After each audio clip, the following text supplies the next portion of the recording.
I'll pay you 100 for it. 300. How about 200? I'll even throw in this colorful spinny wheel. I'll trade you my entire pandemic board game collection and throw in this roll of purple garbage bags for free. It's still not for sale. Are you little? Alright guys, hold on a sec. Let's sort this out like adults. How about I swap you this amazing competitive cooking board game for that apple? You just got yourself a deal. Yes.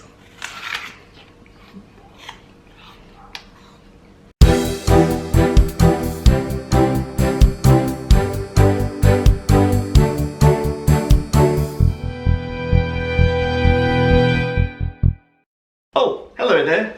Looks like you've caught me at a really good time. I've just come back from the market and brought some fresh fruit and vegetables. See that you've noticed that there's a brand new board game here. It's called Rival Restaurants. In Rival Restaurants, players take the role of chefs as they try to run the most efficient restaurant possible, focusing on particular cuisines. Players are going to be ordering food, bartering, trading, and also going to be trying to fulfill their gourmet and basic recipes as best as they can in order to be the restaurant to earn 20 victory points first. The player who does that will be declared the best restaurant in town. Across the game of Rival Restaurants, players are going to don their Gordon Ramsay hat and face the critique of Uncle Roger as players pick a chef, take their power, and attempt to start up and operate a successful restaurant business. Each restaurant that players run focuses on a particular type of cuisine, and through upgrading their kitchen's recipe books, stoves, and public branding, players should be able to run an efficient dining experience. Throughout the game, players are going to attempt to purchase and trade ingredients at the market board and use them to fulfill basic and gourmet recipes at their food store. If players can cook up the right combination of ingredients, they will gain popularity points for their restaurant and gain bonuses along the way. Each time players complete a recipe, they generate waste in the form of garbage bags, which can severely affect their popularity if not managed effectively. At the beginning of each round, players are going to be collecting money and secretly selecting a location on the market board to travel to using these very fancy wheels. During the buying and bartering phase, players can purchase ingredients only from the market location that they are at according to the price listed, whether it be the fruit stand, the Dairy King, or even the Mystery Mart. Two players who choose the same ingredient at the same location must engage in a bidding war to see who can claim the ingredient first. Additionally, players can risk it all by taking an unknown ingredient from the top of the shelf. Players have essentially 1 minute only to freely barter, trade, sell, and make deals with the other players to acquire what they need. The island bench is a location where players can go to purchase action cards, remove garbage, or purchase these very office-like stationery clips to upgrade their restaurant efficiency. Action cards give players the power to change the game in their favor by offering powerful game-changing moves. As players become more proficient at operating their restaurant, they will gain popularity and earn bonuses and improvements. The player who earns 20 popularity points first will be declared the winner of the game.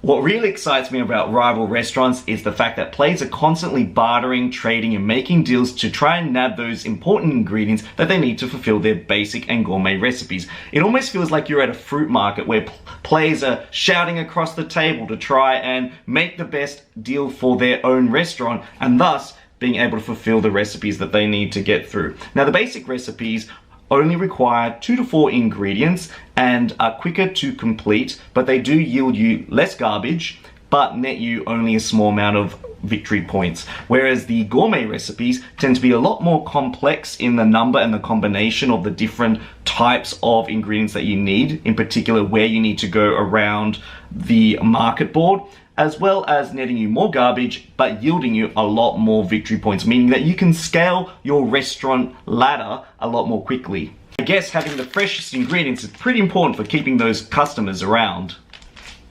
The bartering and trading elements of Rival Restaurants is probably my favorite aspect of the game, and the fact that you've only got 1 minute to do all of that trading makes it feel like a frantic pressure cooker. You can trade literally anything you want, including money, garbage bags, any ingredients that you've acquired, or even the recipes themselves. And that opens the scope for a lot of negotiation, really cool deals, as well as balancing things out as well. So you might need a really important ingredient, but that other player might want you to take some of their garbage instead because it costs money to try and facilitate the removal of the garbage from your restaurant. So you're balancing the economy side as well as the resource management side, and incorporating it into your restaurant is kind of crazy. I guess it's time to take out the garbage. The waste production mechanic that's incorporated into the game is a precarious balancing act, because as players complete recipes, they're going to produce more waste that's going to get stored in their restaurant, and if players don't remove that waste from their restaurant, each time they complete a future recipe, they're going to earn less and less popularity points, because they're going to have to subtract the number of garbage bags in their restaurant from the amount of popularity points that they earned. So players are going to have to time it correctly in terms of trying to remove the waste from their restaurant, as well as completing those recipes so that they can maximize the popularity points that their restaurant earns. The restaurant upgrading systems in rival restaurants is actually pretty nifty. Each restaurant has their own specific cuisine that they specialize in, as well as their own distinct mechanical flavor. I mean, this Vietnamese restaurant specializes in allowing players to earn lots of money when they reach certain levels of achievement. The player that operates this Japanese restaurant, when they reach certain levels, if they draw ingredients from the top of the shelf, they'll only have to pay $100 from that market area rather than the price listed. The Chinese restaurant allows players to draw free shelf ingredient cards when they reach certain levels of popularity in the restaurant. This particular restaurant has a garbage removal efficiency system embedded into its popularity scale, whilst this Korean restaurant is all about expanding your recipe books and your repertoire. The game even comes with some blank restaurant cards for you to design your own. The restaurant cards really add extra flavor to the game, so each player feels like they're thematically and mechanically running a different restaurant altogether. It also means that players can vie for particular strategies that help their restaurant expand and grow, and focus on particular aspects in the game that they might want to invest in order to gain the popularity points that they need. The Chef Power cards add some extra variability to the game that kind of stirs things up. For example, Gohan can buy one shelf ingredient from any market area except for the Mystery Mart. The player controlling Kimchi can pay $100 to force another player to swap positions with her on the market board. Whereas when a player who controls Phyllis buys from the chop shop, they can take one ingredient for free from the top of the shelf. The added combination of these cards, as well as the flavor from the restaurants, means that each game is going to feel different each time you play. While I admire the high level of interactivity that Rival Restaurants provides, the action cards themselves can add a little bit too much salt to the wound. For example, it's pretty brutal when a player plays a card that allows them to steal half of another player's income, as well as using a roadblock card that might prevent players from doing anything on a particular round, or forcing a player to pay another player $500 just so they can operate their restaurant. All of these seem super overpowered and add a huge game-changing element to the game itself. To make the action cards feel a little bit more balanced, the game does include these clairvoyance cards, which allows you to cancel the effect of another action card that another player plays on you.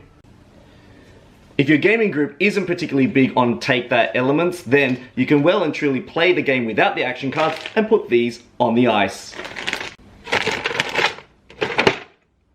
Whilst the bidding element in Rival Restaurants can be fun, it can add an extra layer of complexity to the social interaction that happens during the bartering phase, meaning that if players find the bidding a little bit too cumbersome, they can simply resolve a bidding or a dispute between two players that want the same ingredient by seeing who gets there first or rolling a die.